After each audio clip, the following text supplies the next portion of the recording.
You are standing near the refreshment table at a gathering, clutching a warm glass of water like it's a life preserver. Someone walks up, smiles, and says, "So, crazy weather we're having, right?" Your heart spikes. Your mind goes completely blank. You swallow hard, nod awkwardly, and mutter, "Yeah, real crazy." Then, total, suffocating silence. You stare at your shoes, praying for a sudden power outage just to escape the sheer agony of the moment. Here is the cruel truth about that brutal silence. You didn't fail because you lack charisma, and you didn't fail because you're naturally awkward. You failed because you tried to answer their question instead of accepting their invitation. Small talk was never meant to be an exchange of information. It is a game of emotional tennis, and almost everyone who struggles with social anxiety is playing by the wrong rules. Think about the last time you watched two effortless conversationalists. They aren't talking about anything profound. They aren't dropping life-changing wisdom. Yet, they are laughing, leaning in, completely captivated. They possess a secret psychological key, a simple mental shift that turns excruciating, surface-level banter into instant human connection. And once you see it, you can never unsee it. The biggest mistake awkward people make is believing they need to be interesting. The moment you enter a conversation thinking, "What clever thing can I say next?" you trap your mind in an impossible pressure cooker. You stop listening. You start panicking. You rehearse your next sentence over and over in your head while the other person is still speaking, guaranteeing that whatever comes out of your mouth will sound stiff and unnatural. To break the cycle forever, you must understand the law of the free pass.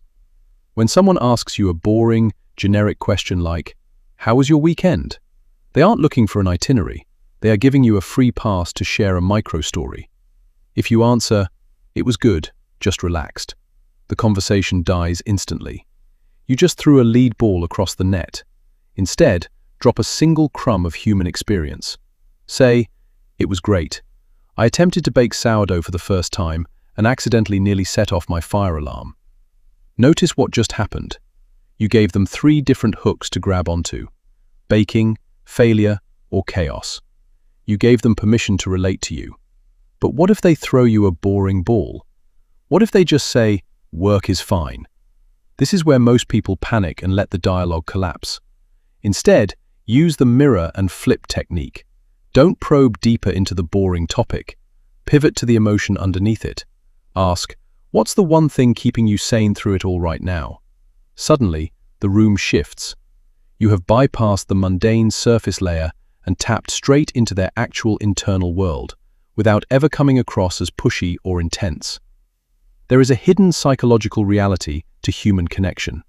People will completely forget the words you said, but they will never forget how relaxed they felt while standing next to you.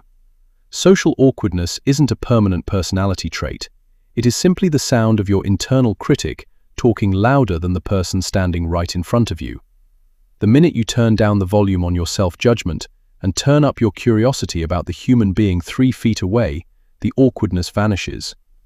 You don't need a charismatic persona, a deep voice, or an endless supply of funny stories. You just need the courage to drop the script and show up as you are.